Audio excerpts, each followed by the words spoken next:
Manipuri Wari Pambi Channel na tabiriba pumnamakpu amuhna taram noksari ngasi amuk mayamgi ngaihak pothana nabagidamak anauba horror story amakhak puduna laksari. Horror story sigi maming Vietnam gi Gangdugi Wari. Horror story sigi writer Laisram Korau. Haujik taminarasi mayamgi ngaihak pothana nabagidamak puduna laksari ba anauba horror story Vietnam gi Gangdugi Wari. Vietnam gi nongpok thangba sidaida Sumia haina khangnaba khungang amakhak lerami. Khungang ase ingna sikna singyagi lamda mi pangyam yamdana laiba khungang amakhakni. Khungang asida laiba nupi angangsing Vietnam war gi matamda American lanmi singna yamna tamthina or naiduna hatpi khiba aduga apokpa mapa amadi mamagi mamang makta fauba chalhaidaba saram chat kaya chatpadagi pikliba nupi masa kaya na makutta khulai paiduna American lanmi singi matakta fauba laman khumkiba adugumba yamna punging nungsiba wari kaya sago nariba khungang amakhakni. Khungang asida laiba mioi kaya chaba thakpa phangdabadagi sikhiba kaya suyauki. Ngasidi matamado haukre laloi khiba sahi kunthra mukki madungdani. Khungang asida laiba senmi kauba imung amada thokhiba warini. Senmi mahakki nupiga loinana pikliba masanupa amaga punna makhoi ahum laiminarami. Khungang adugi sanabi oina sahi amage manungda amuktang yamna sauna satan bagi festival pangthoklami. Maduda yumthong khudingmak satan basanarami. Maduda farak pasa singaduna makoigi saksangda laiteng oina yanduna sak thongnanaba maigi mairi mathakta sagai saduna thamnarami. Mado makoigi lemjana famso oirami. Sidasunatana makoigi sanabi amasuni. Sahigi oina festival da farakpa saji anikhak senmina fazana yairaba matungda makoigi saksangda yanduna thamlamni.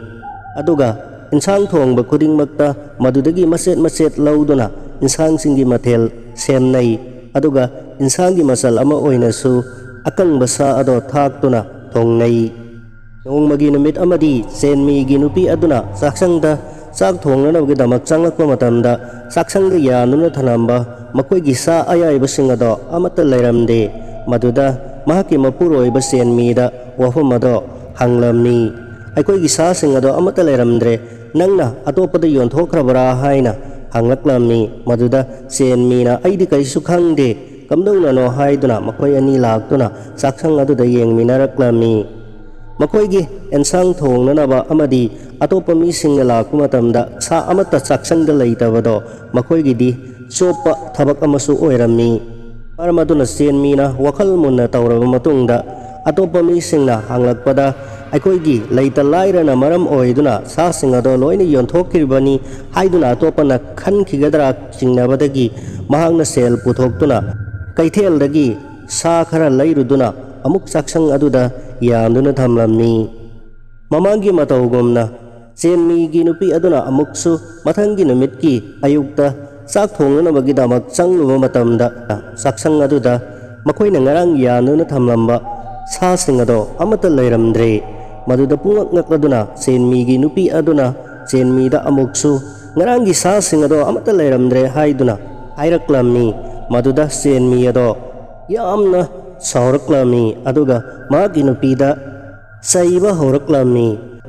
Saman khibagi matang asida senmiga mahakki nupiga yamna saunari khatnari. Mamai thangda makoini na khanabadagi fall amata taba ngamdrabada kamdauna sa sing ase manglibano haibadagi matangda amuk khana nainaraklamni.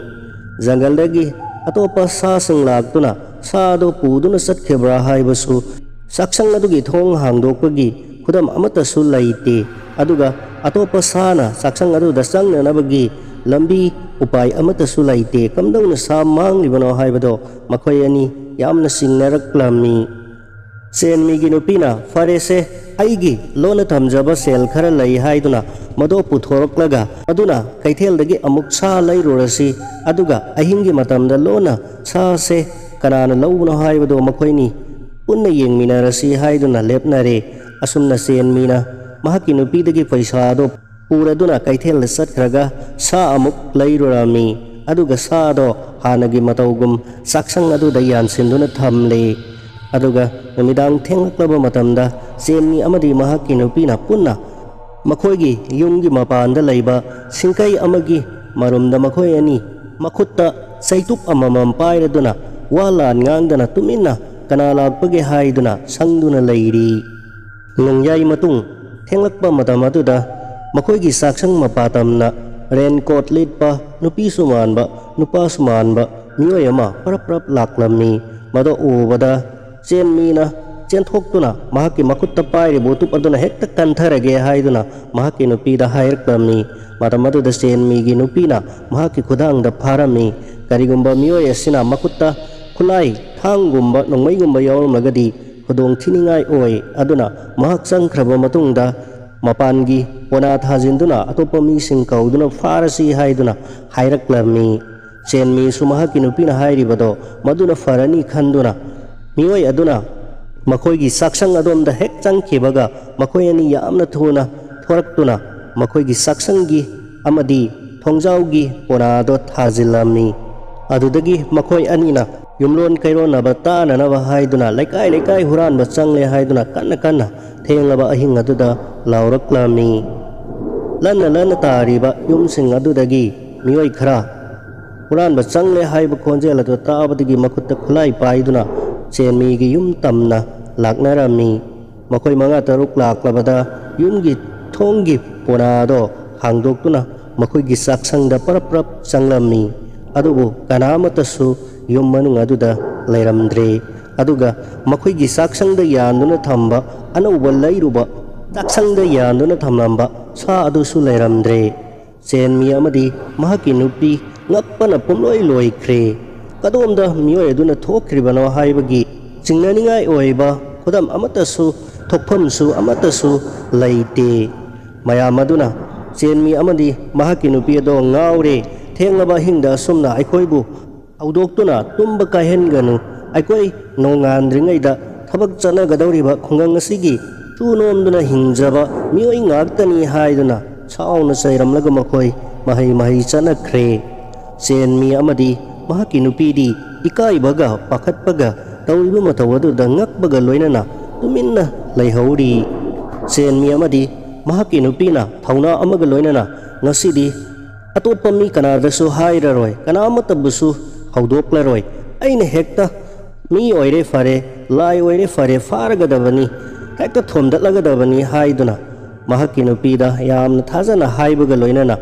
sidi mahusagum saksangda sa amatasu thamlanusi aduga thong hangdoktuna mahang hek changkhebaga tanaduna makokta thomlage haiduna mina mahaki nupida hairaklamni chenmigi nupisu adumna taurasi makut ani khak panba mana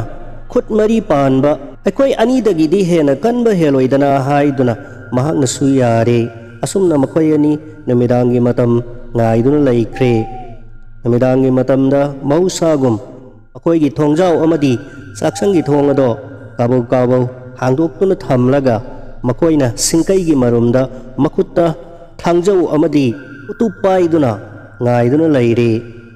ngaihak leiragadi sakhangdaba nupi sumanba nupa sumanba saudaba sakamado makoigi thong aduda tapna sangkhre chenmina ngasidi huranba pharasi makokta hana thonggadabani ko haiduna makoi ani tapna singkaigi marumdagi thongminarakle duga ahanbada saksangda sangba matamda kanasu leiramdre ngasidi sasu leitrabanina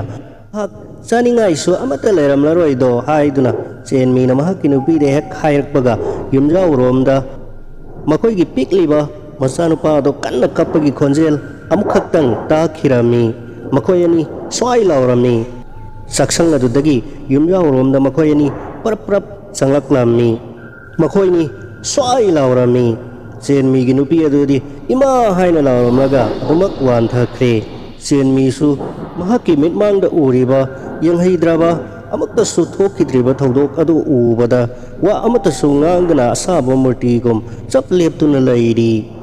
ngaihakki mamangda yumjauda makoina sumduna thamlamba pikliba mahakki masanupa ado yumlonabada leiba hanubi aduna pikliba masanupa adugi mabukta hogaiduna thibong marilado chingthoktuna hauna inai mayam ama untai tairaduna saribado senmina ubada mahaksu lepna gyan mangkhre kari taugadabano tawpham khangdre chenmi amadi mahakki nupina changlakpado ubada hanubi aduna angang ado charambadagi fuk hogatuna yamna sauna ngangaduna makoigi yum mathakta maiku thoknanaba thamleba ubaki thong macha ado hangdoktuna adomda amna thuna paithokhiramni nongalaga thodok adugi matangda leikaigi mipum khudingmakta senmi amadi mahakki nupina thokkhriba asengba thodok adugi matangda pau tamramni adubo makoi kanamatana yumlonabada leiriba mapan phaubu thokpa ngamdraba masa ahal oibadagi naduna famungda hamsenaduna leiriba hanubi aduna adumna tawrangani haibado thajaba ngamnaramde matam khara leiragadi chenmigi imungda thokhiba thodok aduga chap manana khungang asida leiba yum kayagi pikliba angang kaya sirakpa amadi yumda loiba sanga kaya mapam khangdana siduna leiramba madusu tamthiba sa kaina sakibagum matat segaiduna taramba asina singba kaya thengnarakpadagi khungangi mioi phudingmak yamna wanaraklami senmidi makoigi yumlonabada leiba hanubi adubu yamna kanna singnarami maramdi mahakmangna numidang aduda hanubi adugi asingba saktamado uhaukhibani khungang adugi atopak mioi kana amatana hanubi asibudi singnaba leitri sakukhibasu leitri adubu senmidi hanubi adubu ngasi fawbada singnari senmina khungang adugi miyamda yamna kanna haijamanbadagi nongmadi senmina makoigi khungang adugi yumdong pok amada leiriba hanubi adugi yum aduda laklami inthagadauba malaba mallaba thong ado hangdoktuna changlakpa matamdadi dugi manungda oiramliba saktam sing ado pumnamakna pungak ngaknarami khungangi mi ayamana suba nomba nongmagi magi hingnanabagi damak honakhibana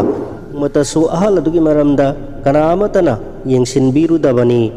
ngasidi ahal aduna tumba phamung mathak aduda miyoibagi saru polang ama taduna leiri haying khongyambi kayana saru polang adugi mathakta ngangna harau mathoi karaduna kaithel karpagum makhoi masen ngangladuna paiminari makhoi masa masu hal kayana saru polang adubu makhoi hauraba chinjak amagum chari kakseng kaya su makhoi sahi kaya sungchu sudana sana ragadaba chinjak ama thirakpagum pareng chatli yum manung ado mirang itu thuramne haidok tuna chenmi na mathang yum adugi manungda yenglakpada miyoibagi saru polang amadi sanga gi saru maset makai kayamuk chaksang aduda taduna leiribado ubada chenmi ngakkhirami masibu kamdauna no haiduna mayam kausenduna yenghalami akliba nupa mayam aduna amato oina saksang aduda chensinartuna saksang adugi manungda isai na tariba saru sing mayam ado yengba laknarami matam aduda lik amakhak taribado makoigi maraktagi amana chensinduna sidi aigi sanupa adugi likni haiduna kappa horaklami makoi yamna ngakpaga loinana makoi pumnamakna saksangdagi het thorakpada haujikta phamungda taduna leihauba haying khongyambi sing amadi alsingna chaduna leiramba saru polang ado leiramdre makoi khara madi pakhatmanmana loire tu khyau chunglami masamana chap yunglami yum adugi mapanda mahi parap thoknaraklami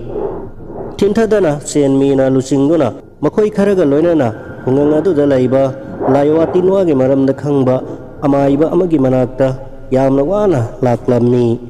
maiba aduda thokliba thodok adugi matangda wari pumba lirami adudagi maiba aduna makhoi khudingmakka amuk hanubi adugi yumda lakminarami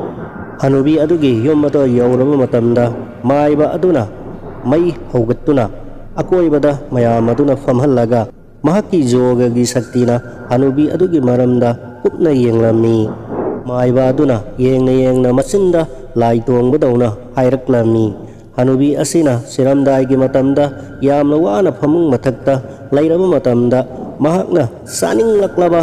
ꯆꯥꯕ ꯐꯪꯂꯛꯇ꯭ꯔꯕ ꯃꯇꯝꯗ ꯈꯨꯡꯒꯪ ꯑꯁꯤꯒꯤ ꯃꯤꯌꯥꯝꯅ ꯃꯉꯣꯟꯗ ꯏꯁꯤꯡ ꯂꯤꯛꯂꯥ ꯑꯃ ꯐꯥꯎꯕ ꯏꯟꯕꯤꯈꯤꯗꯦ꯫ ꯃꯍꯥꯛꯀꯤ ꯑꯥꯇꯃꯥ ꯑꯗꯨꯅ ꯈꯨꯡꯒꯪ ꯑꯁꯤꯗ ꯂꯩꯕ ꯃꯤꯌꯥꯝ ꯄꯨꯝꯅꯃꯛꯄꯨ ꯌꯥꯝꯅ ꯋꯥꯔꯧꯈꯤ꯫ ꯃꯗꯨꯅ ꯃꯔꯝ ꯑꯣꯏꯔꯒ ꯃꯍꯥꯛꯅ ꯁꯤꯔꯕ ꯃꯇꯨꯡꯗ ꯃꯍꯥꯛꯀꯤ ꯑꯥꯇꯃꯥꯅ ꯍꯤꯡꯆꯥꯕꯤ ꯑꯃꯒꯤ ꯁꯛꯇꯝ ꯑꯣꯟꯗꯨꯅ ꯃꯍꯥꯛꯅ ꯇꯥꯏꯕꯪꯄꯥꯟꯗ ꯂꯩꯔꯤꯉꯩꯗ ꯆꯥꯈꯤꯗꯕ ꯀꯌꯥ ꯑꯗꯨꯒꯤ ꯂꯃꯟ ꯈꯨꯝꯕ ꯑꯣꯏꯅ ꯈꯨꯡꯒꯪ ꯑꯁꯤꯒꯤ ꯃꯤ ꯁꯥ ꯉꯥ ꯄꯨꯝꯅꯃꯛ ꯃꯊꯪ ꯃꯊꯪ ꯆꯥꯔꯛꯂꯤꯕꯅꯤ꯫ ꯁꯦꯟꯃꯤꯅ ꯄꯨꯝꯅꯃꯛ ꯑꯁꯤꯗꯒꯤ ꯌꯥꯏꯐꯅꯅꯕ ꯈꯨꯡꯒꯪ ꯑꯁꯤꯕꯨ ꯑꯃꯨꯛ ꯍꯟꯅ ꯍꯥꯟꯅꯒꯨꯝ ꯏꯪꯅ ꯆꯤꯛꯅ ꯍꯤꯡꯕ ꯉꯝꯅꯅꯕ ꯀꯔꯤ ꯎꯄꯥꯏ ꯇꯧꯒꯗꯒꯦ ꯍꯥꯏꯗꯨꯅ ꯃꯥꯏꯕꯗꯨꯒꯤ ꯃꯐꯝꯗ ꯍꯪꯂꯛꯂꯝꯃꯤ꯫ ꯃꯥꯏꯕꯗꯨꯅ ꯍꯅꯨꯕꯤ ꯑꯗꯨꯒꯤ ꯅꯤꯡꯕ ꯊꯨꯡꯈꯤꯗ꯭ꯔꯕ ꯑꯥꯇꯃꯥ ꯑꯗꯨꯕꯨ ꯅꯤꯡꯕ ꯊꯨꯡꯅꯅꯕꯒꯤꯗꯃꯛ ꯃꯤꯑꯣꯏꯕ ꯑꯃꯈꯛꯀꯤ ꯕꯂꯤꯗꯥꯟ ꯇꯧꯕ ꯇꯉꯥꯏ ꯐꯗꯦ ꯍꯥꯏꯔꯛꯂꯝꯃꯤ꯫ ꯃꯌꯥꯝ ꯑꯗꯨ ꯇꯥꯕꯗ ꯑꯀꯤ ꯇꯨꯖꯨꯡꯅꯔꯛꯂꯝꯃꯤ꯫ ꯃꯌꯥꯝꯅ ꯑꯣꯖꯥ ꯃꯥꯏꯕ ꯃꯗꯨꯕꯨ ꯃꯇꯧ ꯀꯔꯝꯅꯅꯣ ꯃꯗꯨꯕꯨ ꯑꯣꯏꯊꯣꯛꯄ ꯌꯥꯒꯗ꯭ꯔꯅꯦ ꯍꯪꯂꯛꯄꯗ ꯃꯥꯏꯕ ꯑꯗꯨꯅ ꯃꯗꯣ ꯑꯔꯣꯏꯕ ꯎꯄꯥꯏꯅꯤ꯫ ꯅꯈꯣꯏꯅ ꯈꯨꯡꯒꯪ ꯑꯁꯤꯕꯨ ꯑꯃꯨꯛ ꯍꯟꯅ ꯏꯪꯅ ꯆꯤꯛꯅ ꯂꯩꯍꯟꯁꯤ ꯍꯥꯏꯔꯕꯗꯤ ꯃꯤꯑꯣꯏꯕ ꯑꯃꯈꯛꯀꯤ ꯃꯀꯣꯛ ꯕꯂꯤꯗꯥꯟ ꯇꯧꯕ ꯇꯉꯥꯏ ꯐꯗꯦ ꯍꯥꯏꯔꯛꯂꯝꯃꯤ꯫ ꯍꯤꯡꯆꯥꯕꯤ ꯑꯣꯟꯈ꯭ꯔꯕ ꯍꯅꯨꯕꯤ ꯑꯗꯨꯒꯤ ꯍꯛꯆꯥꯡ ꯃꯍꯥꯛꯀꯤ ꯑꯥꯇꯃꯥ ꯄꯨꯝꯅꯃꯛ ꯑꯩꯅ ꯎꯕ ꯉꯝꯗꯦ꯫ ꯃꯍꯥꯛ ꯀꯗꯥꯏꯗ ꯂꯩꯕꯅꯣ ꯍꯥꯏꯕꯗꯨꯁꯨ ꯈꯪꯕ ꯉꯝꯗꯦ꯫ ꯃꯍꯥꯛꯄꯨ ꯀꯥꯎꯅꯅꯕꯒꯤꯗꯃꯛ ꯇꯉꯥꯏ ꯐꯗꯅ ꯀꯛꯊꯠꯂꯕ ꯃꯤ ꯑꯃꯒꯤ ꯃꯀꯣꯛꯄꯨ ꯃꯐꯝ ꯑꯁꯤꯗ ꯊꯝꯂꯒ ꯃꯍꯥꯛꯄꯨ ꯁꯣꯏꯗꯅ ꯃꯐꯝ ꯑꯁꯤꯗ ꯑꯩꯅ ꯀꯧꯕ ꯉꯝꯒꯅꯤ꯫ ꯃꯍꯥꯛ ꯂꯥꯛꯂꯕ ꯃꯇꯨꯡꯗ ꯃꯍꯥꯛꯄꯨ ꯐꯥꯖꯤꯟꯗꯨꯅ ꯊꯝꯂꯒ ꯃꯩ ꯀꯧꯕ ꯂꯥꯏꯒꯤ ꯃꯐꯝꯗ ꯃꯍꯥꯛꯄꯨ ꯑꯃꯨꯛ ꯕꯂꯤ ꯇꯧꯊꯣꯛꯀꯗꯕꯅꯤ꯫ ꯑꯗꯨ ꯑꯣꯏꯔꯕꯗꯤ ꯃꯍꯥꯛ ꯈꯨꯡꯒꯪ ꯑꯁꯤꯗ ꯑꯃꯨꯛ ꯍꯟꯅ ꯂꯥꯛꯄꯁꯨ ꯉꯝꯂꯔꯣꯏ꯫ ꯍꯥꯏꯔꯛꯄ ꯃꯤꯀꯨꯞꯇ ꯆꯦꯟꯃꯤꯅ ꯂꯩꯔꯤꯕ ꯈꯨꯡꯒꯪ ꯑꯗꯨꯒꯤ ꯃꯤꯌꯥꯝꯁꯤꯡ ꯑꯗꯨꯗ ꯃꯊꯪ ꯃꯊꯪ ꯌꯦꯡꯂꯛꯂꯝꯃꯤ꯫ ꯃꯇꯝ ꯑꯗꯨꯗ ꯃꯤꯌꯥꯝ ꯄꯨꯝꯅꯃꯛ ꯑꯗꯣ ꯃꯃꯥꯏ ꯑꯗꯣ ꯃꯈꯥꯗ ꯂꯨꯛꯊꯗꯨꯅ ꯇꯨꯃꯤꯟ ꯇꯨꯃꯤꯟ ꯂꯩꯅꯈꯤꯔꯝꯃꯤ꯫ ꯐꯤꯚꯝ ꯑꯗꯨꯗ ꯆꯦꯟꯃꯤꯅ ꯐꯔꯦ ꯑꯣꯖꯥ ꯃꯥꯏꯕ ꯊꯕꯛ ꯑꯗꯣ ꯄꯥꯡꯊꯣꯛꯂꯁꯤ꯫ ꯑꯩꯒꯤ ꯏꯀꯣꯛ ꯑꯁꯦ ꯂꯧꯕꯤꯔꯣ꯫ ꯈꯨꯡꯒꯪ ꯑꯁꯤꯅꯕꯨ ꯌꯥꯏꯐꯅꯤ ꯍꯥꯏꯔꯕꯗꯤ ꯑꯩꯍꯥꯛ ꯑꯩꯒꯤ ꯏꯀꯣꯛ ꯑꯁꯦ ꯕꯂꯤ ꯇꯧꯊꯣꯛꯆꯔꯒꯦ ꯍꯥꯏꯔꯛꯂꯝꯃꯤ꯫ ꯇꯤꯜꯂꯝꯂꯤꯕ ꯃꯤꯌꯥꯝ ꯄꯨꯝꯅꯃꯛ ꯑꯗꯣ ꯃꯔꯨ ꯂꯨꯛꯊꯅ ꯇꯨꯃꯤꯟꯅ ꯂꯩꯅꯔꯝꯕꯗꯒꯤ ꯄꯥꯈꯠꯄ ꯑꯃꯒ ꯂꯣꯏꯅꯅ ꯆꯦꯟꯃꯤꯗ ꯂꯣꯏꯅ ꯃꯀꯣꯛ ꯊꯥꯡꯒꯠꯇꯨꯅ ꯌꯦꯡꯅꯔꯛꯂꯝꯃꯤ꯫ ꯃꯥꯏꯕ ꯑꯗꯨꯅ ꯆꯪꯁꯤꯜꯂꯛꯇꯨꯅ ꯆꯦꯟꯃꯤꯒꯤ ꯃꯀꯣꯛꯇ ꯅꯥꯟꯊꯕꯤꯔꯝꯃꯤ꯫ ꯑꯗꯨꯒ ꯅꯍꯥꯛ ꯃꯊꯪꯒꯤ ꯃꯄꯣꯛꯇꯗꯤ ꯅꯤꯡꯊꯧ ꯑꯃꯒꯤ ꯃꯆꯥꯒꯨꯝ ꯅꯨꯡꯉꯥꯏꯅ ꯄꯥꯜꯂꯨꯔꯣꯀꯣ ꯍꯥꯏꯅ ꯕꯣꯔ ꯄꯤꯕꯒ ꯂꯣꯏꯅꯅ ꯃꯍꯥꯛꯅ ꯃꯟꯇ꯭ꯔ ꯈꯔꯁꯨ ꯁꯣꯟꯗꯨꯅ ꯆꯦꯟꯃꯤꯒꯤ ꯍꯛꯆꯥꯡꯗ ꯅꯥꯟꯊꯕꯤꯔꯝꯃꯤ꯫ ꯐꯤꯚꯝ ꯑꯗꯨꯗ ꯂꯥꯛꯃꯤꯟꯅꯔꯤꯕ ꯈꯨꯡꯒꯪ ꯑꯗꯨꯒꯤ ꯃꯤꯌꯥꯝꯁꯤꯡ ꯑꯗꯣ ꯃꯃꯤꯠꯇꯒꯤ ꯃꯄꯤ ꯁꯤꯟꯊꯅꯔꯛꯂꯝꯃꯤ꯫ ꯃꯥꯏꯕ ꯑꯗꯨꯅ ꯃꯍꯥꯛꯅ ꯄꯣꯔꯛꯄ ꯊꯥꯡ ꯃꯆꯥ ꯑꯃ ꯂꯧꯊꯣꯛꯂꯒ ꯆꯦꯟꯃꯤ ꯑꯃꯗꯤ ꯂꯥꯛꯃꯤꯟꯅꯔꯤꯕ ꯃꯤꯌꯥꯝ ꯄꯨꯝꯅꯃꯛ ꯑꯗꯣ ꯍꯅꯨꯕꯤ ꯑꯗꯨꯒꯤ ꯌꯨꯝ ꯃꯅꯨꯡ ꯑꯗꯨꯗ ꯄꯨꯟꯅ ꯆꯪꯃꯤꯟꯅꯔꯛꯂꯝꯃꯤ꯫ ꯑꯗꯨꯗꯒꯤ ꯍꯅꯨꯕꯤ ꯑꯗꯨꯅ ꯇꯨꯝꯂꯝꯕ ꯃꯍꯥꯛꯀꯤ ꯐꯃꯨꯡ ꯃꯅꯥꯛ ꯑꯗꯨꯗ ꯆꯦꯟꯃꯤ ꯑꯗꯣ ꯂꯣꯡꯅ ꯍꯤꯞꯍꯜꯂꯦ꯫ ꯑꯗꯨꯒ ꯃꯍꯥꯛꯀꯤ ꯃꯟꯇ꯭ꯔꯒꯤ ꯁꯛꯇꯤꯅ ꯊꯥꯡ ꯑꯗꯨꯗ ꯑꯍꯨꯝꯂꯛ ꯁꯣꯜꯂꯒ ꯆꯦꯟꯃꯤꯒꯤ ꯃꯉꯛꯁꯝꯗ ꯑꯃꯨꯛꯇꯪ ꯂꯦꯟꯕꯗ ꯆꯦꯟꯃꯤꯒꯤ ꯍꯛꯆꯥꯡ ꯑꯃꯗꯤ ꯃꯀꯣꯛ ꯑꯗꯣ ꯇꯣꯉꯥꯟ ꯇꯥꯔꯦ꯫ ꯏꯅ ꯕ꯭ꯔꯤ ꯕ꯭ꯔꯤ ꯀꯥꯞꯊꯣꯔꯛꯂꯤ꯫ ꯐꯤꯚꯝ ꯑꯗꯣ ꯈꯨꯡꯒꯪ ꯑꯗꯨꯒꯤ ꯂꯥꯛꯃꯤꯟꯅꯔꯤꯕ ꯃꯌꯥꯝ ꯑꯗꯣ ꯌꯦꯡꯕ ꯉꯝꯅꯔꯛꯇꯗꯨꯅ ꯇꯨꯃꯤꯟ ꯇꯨꯃꯤꯟ ꯀꯞꯈꯠꯅꯔꯛꯂꯦ꯫ ꯃꯥꯏꯕ ꯑꯗꯨꯅ ꯍꯧꯖꯤꯛꯇꯤ ꯃꯤꯌꯥꯝꯁꯤꯡ ꯑꯗꯣ ꯃꯄꯥꯟꯗ ꯊꯣꯛꯈꯤꯅꯅꯕ ꯍꯥꯏꯔꯛꯂꯝꯃꯤ꯫ ꯃꯇꯝ ꯑꯗꯨꯗ ꯃꯥꯏꯕ ꯑꯗꯨꯅ ꯆꯦꯟꯃꯤꯒꯤ ꯀꯛꯂꯕ ꯃꯀꯣꯛ ꯑꯗꯣ ꯃꯟꯇ꯭ꯔ ꯁꯣꯟꯗꯨꯅ ꯑꯀꯣꯏꯕꯗ ꯃꯩ ꯍꯧꯒꯠꯇꯨꯅ ꯃꯍꯥꯛꯅ ꯍꯅꯨꯕꯤ ꯑꯗꯨꯒꯤ ꯊꯋꯥꯏ ꯍꯤꯡꯆꯥꯕꯤ ꯑꯗꯨꯕꯨ ꯀꯧꯔꯛꯂꯝꯃꯤ꯫ ꯉꯪꯅ ꯄꯥꯏꯔꯛꯇꯨꯅ ꯍꯤꯡꯆꯥꯕꯤ ꯑꯗꯨꯅ ꯆꯦꯟꯃꯤꯒꯤ ꯀꯛꯂꯕ ꯃꯀꯣꯛ ꯑꯗꯨꯗꯒꯤ ꯊꯣꯔꯛꯂꯤꯕ ꯏ ꯑꯗꯨꯕꯨ ꯍꯔꯥꯎꯅ ꯆꯨꯞꯂꯝꯃꯤ꯫ ꯃꯇꯝ ꯑꯗꯨꯃꯛꯇꯗ ꯃꯥꯏꯕꯅ ꯃꯍꯥꯛꯀꯤ ꯃꯟꯇ꯭ꯔꯒꯤ ꯁꯛꯇꯤꯅ ꯍꯅꯨꯕꯤ ꯑꯗꯣ ꯌꯨꯝ ꯑꯗꯨꯗꯒꯤ ꯑꯃꯨꯛ ꯍꯟꯅ ꯊꯣꯛꯄ ꯉꯝꯈꯤꯗꯅꯅꯕ ꯐꯥꯖꯤꯜꯂꯝꯃꯤ꯫ ꯑꯗꯨꯗꯒꯤ ꯃꯥꯏꯕ ꯑꯗꯣ ꯌꯥꯝꯅ ꯊꯨꯅ ꯃꯄꯥꯟꯗ ꯊꯣꯔꯛꯂꯝꯃꯤ꯫ ꯃꯤꯌꯥꯝ ꯄꯨꯝꯅꯃꯛ ꯑꯗꯨꯗ ꯌꯨꯝ ꯑꯗꯣ ꯈꯨꯗꯛꯇ ꯃꯩ ꯊꯥꯗꯣꯛꯅꯅꯕ ꯍꯥꯏꯔꯛꯂꯝꯃꯤ꯫ ꯏꯪꯊꯗꯅ ꯃꯌꯥꯝ ꯆꯪꯗꯨꯅ ꯍꯅꯨꯕꯤ ꯑꯗꯨꯒꯤ ꯌꯨꯝ ꯑꯗꯣ ꯑꯀꯣꯏꯕꯗꯨꯗ ꯃꯩ ꯆꯨꯔꯝꯃꯤ꯫ ꯉꯥꯏꯍꯥꯛꯀꯤ ꯃꯅꯨꯡꯗ ꯌꯨꯝ ꯑꯗꯣ ꯃꯩꯅ ꯉꯔꯪ ꯉꯔꯪ ꯆꯥꯛꯈꯠꯂꯛꯂꯝꯃꯤ꯫ ꯃꯅꯨꯡꯗꯒꯤ ꯀꯞꯄ ꯂꯥꯎꯕꯒꯤ ꯈꯣꯟꯖꯦꯜ ꯀꯌꯥ ꯇꯥꯅꯔꯛꯄꯗ ꯃꯌꯥꯝ ꯑꯗꯣ ꯌꯥꯝꯅ ꯀꯤꯅꯔꯛꯂꯝꯃꯤ꯫ ꯃꯇꯝ ꯑꯗꯨꯃꯛꯇꯗ ꯇꯤꯜꯂꯤꯕ ꯃꯤꯌꯥꯝ ꯑꯗꯨꯒꯤ ꯃꯔꯛꯇ inthokladuna nupi ama yamna kanna kapladuna chensilaklami mahakado senmi gi nupi aduni pawado taraduna mahaksu mapuroibagi tamado aroi boina amuktang yengjaningduna lakhibani oiramliba phim maduda mahak makhatana amuk adda hingningkhidre masa leitre mapuroibusu leitre mahak mathanta karagidamak hingadawribano haiduna mahakna lawraduna sakliba yum adugi mairi nung aduda kanasu faba nanghodringai mainung aduda chungsinkhre kanasu mahakpu kalhouba ngamhodre tiliba miyamado angakpa thodok aduda wa kapkhanaraklami maibaduna mantra soladuna makhoi matai manau masanupa aduga loinana nungai yaifana sargagi lamdam aduda amuk hingluba oirasunu haiduna makhoida arsibat piramlaga hankhre ngaihaki manungda khunganggi mi ayamba loina laknare sakliba yum adugi mairi adubu uraga yam pumnamak adugi thamoidagi mitki pina leptana tap taithoknari khungang ado ngasidi ingna sikna pankhre adubu khungang aduda ngasisu senmigi kathokpa mahaki imung manunggi wari adudi kananasu kawba leitri